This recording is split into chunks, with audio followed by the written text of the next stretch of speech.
How much cash should I prepare if I'm buying a residential property for the first time?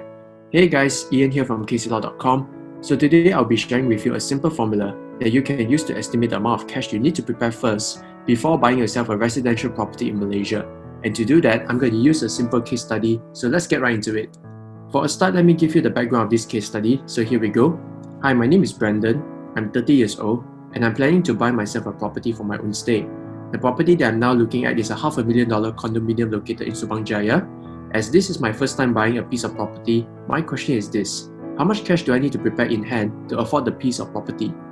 So basically, to answer this question, I'll be sharing with you 4 major costs you need to prepare to afford a piece of property, and they are as follows. Number 1, the down payment. So over here, it is Brandon's first time in purchasing a property in Malaysia, and therefore he will be required to place a 10% down payment for it. As such, the down payment he needs to prepare will be 50,000 ringgit for a $500,000 condominium.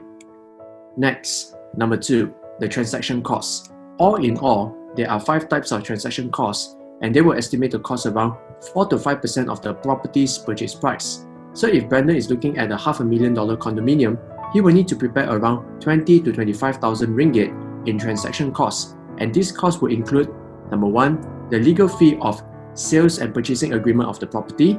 Number 2, the stamp duty of the sales and purchasing agreement, or the SPA of the property. Number 3, the legal fee to prepare the loan agreement. Number 4, the stamp duty of the loan agreement itself. And finally, number 5, the valuation report of the property.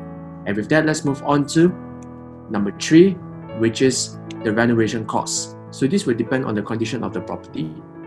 So for instance, if the property is in good condition, then Brandon may pay lesser in renovation costs. But if the property is in bad condition, then Brandon will need to pay more in renovation costs. So over here, for the sake of our discussion, let's say Brandon could set aside $25,000 in cash as a budget to do some minor renovation works on his property, and they will include stuff such as paintworks, minor repairs, furniture and fittings.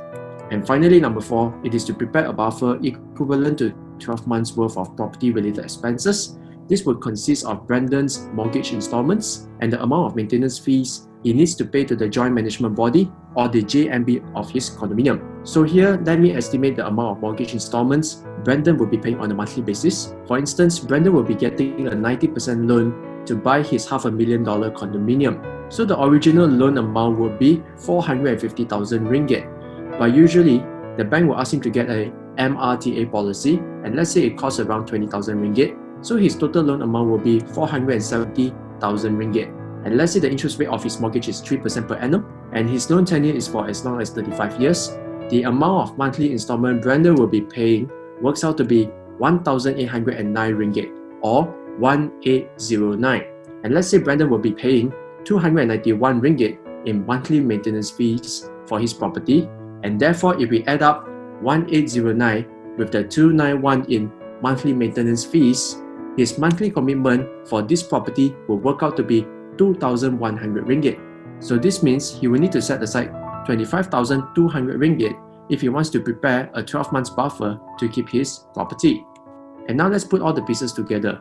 So if we add up, number 1, the 10% down payment of 50,000 ringgit, and number 2, the estimated transaction cost of 25,000 ringgit, and number 3, the estimated renovation cost of also 25,000 ringgit, and finally number 4, the estimated 12 months buffer of 25,200 ringgit, then the amount of cash Brandon needs to prepare would be 125,200 ringgit to buy his $500,000 condominium.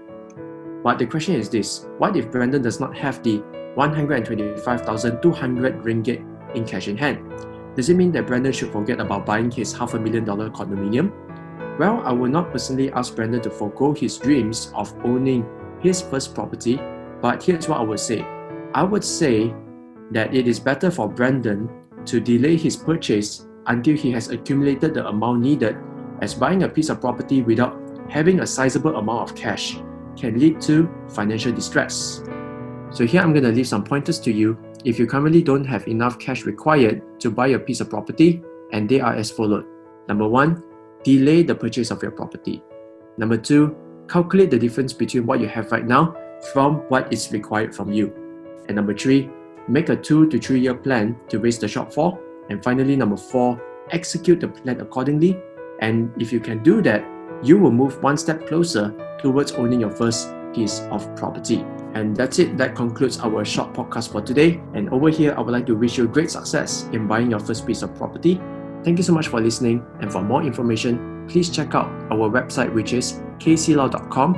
And of course, you may download a special ebook that contains 44 money tips at KCLau.com/LQ. And once again, it is KCLau.com/LQ. And with that, see you next time. Ciao.